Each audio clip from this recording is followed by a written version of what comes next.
Hello guys, welcome back to the channel, the Manga Man here, and today we're talking about One Piece chapter 1088, and it's a manga chapter review. Relatively straightforward chapter, other than the flashback, which I'll separate from what's going on. Relatively straightforward, so without further ado, let's get into this review.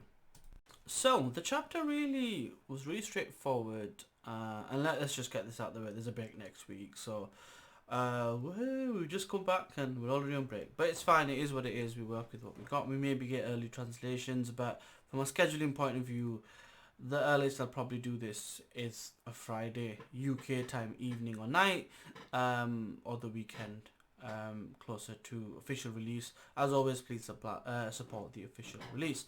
So let's break it down location by location, time by time. So the first bit is literally a case of differing views, and we get to see how Garp's view is as opposed to Koby's view, and Garp is training or providing a teaching session, possibly philosophy, and he asks a question about who would you save, the old person or the baby.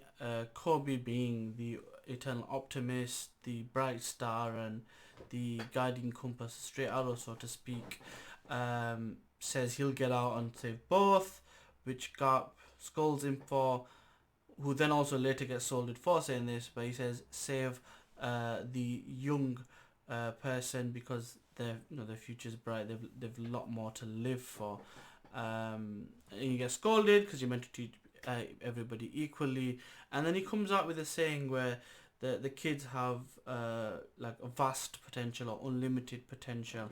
And this kind of resonates with the message of the story, especially with the Bono coming and the new upstart generation taking over from the last generation, the wave of change with time. The younger generation always has potential.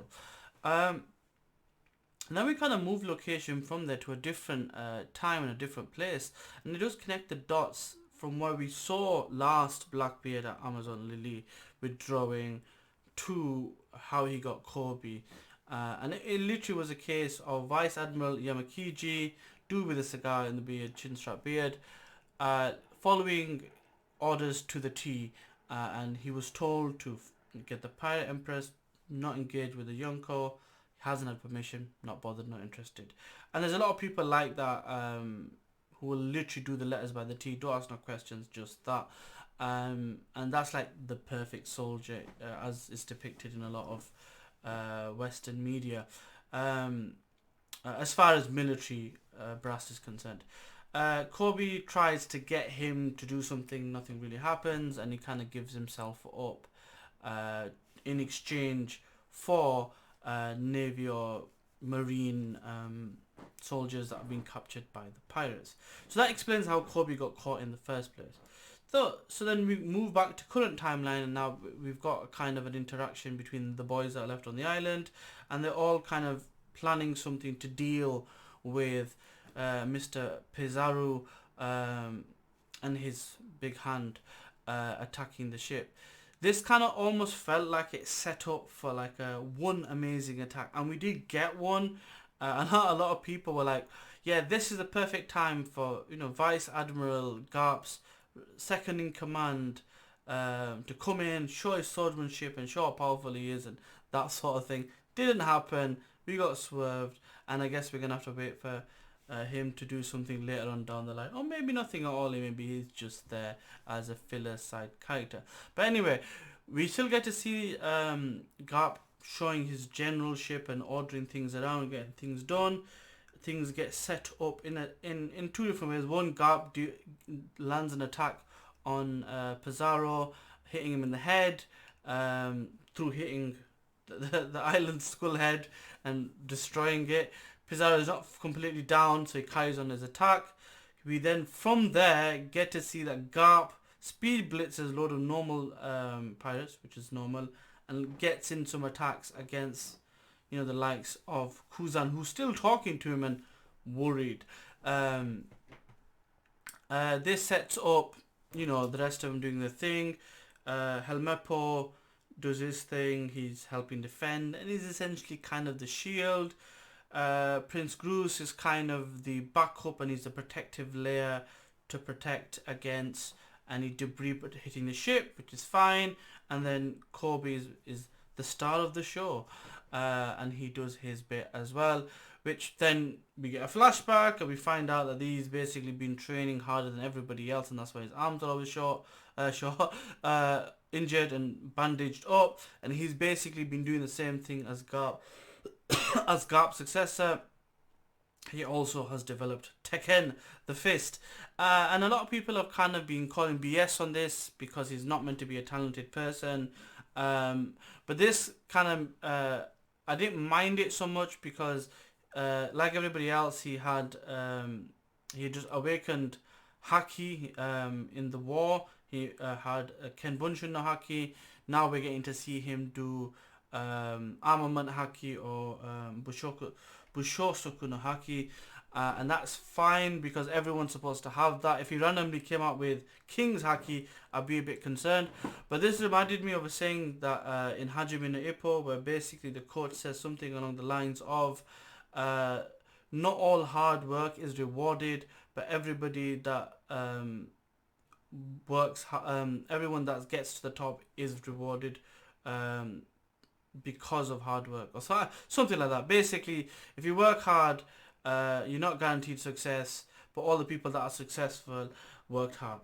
That's the point of it, and I could have worded that a lot better, but I did not. That being said, him working harder than everybody else to make up for his deficiency in talent, although in real life would probably cause him injury and really badly harm. It's an anime, manga, hard work pays off, and he's developed strength to basically land this honesty attack, a truth bomb, truth fist, whatever you want to call it, and does the dealing blow. There are sparks showing from his fist, but the way I'm looking at this, because it doesn't follow the same pattern as Whitebeard Shanks, same pattern as Whitebeard Roger, same pattern as Kaido, Luffy, the not connecting, the splitting of the skies and that sort of stuff. I think this is more of an advanced haki.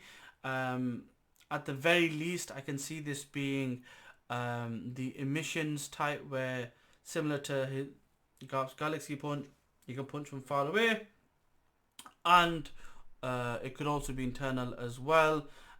So at a stretch, it'd be the level 3. The internal damage definitely should be level 2. I don't think his coating of Conqueror's Haki into his fist, that would be really far. So that being said, this happens. Yay! They've done something. They predated the ship. They basically are all safe. And then they realise Garp is not with them. So Garp has effectively helped get everybody off, get everybody safe. He's then surrounded. He's on the floor. He has a spike frozen going through him. Obviously, Koby wants to go back, and he is on the floor laughing at his imminent death. Death flags, definitely, because he's D and he's laughing and he's smiling and he's not scared of death. It's a concern. But logically speaking, he's worth more alive, and he's a better pawn for Blackbeard alive as a bargaining chip for what he wants than Koby would have, because he's Garp the hero. So that being said, he's probably going to be alive. If he does die, this is going to set up a big chain of events that will kind of defer us away from the path that we're already on, because the revolutions would need to get involved and they want to attack the world government, not him. Could it be a pirate versus pirate thing where Luffy goes after him? At the moment, Luffy's busy dealing with what's happening at Egghead, which also, before we go on, the narrator does not say Garp is dead. They say Garp the hero disappeared, which normally means we're going to find out more about this later on. Then it moves on to Egghead. They're surrounded. Marines are approaching. What will happen next? We'll have to wait to see next week. So with that being said, well, next week being in 2 weeks' time, thank you all very much for your time. I must bid you adieu. Peace.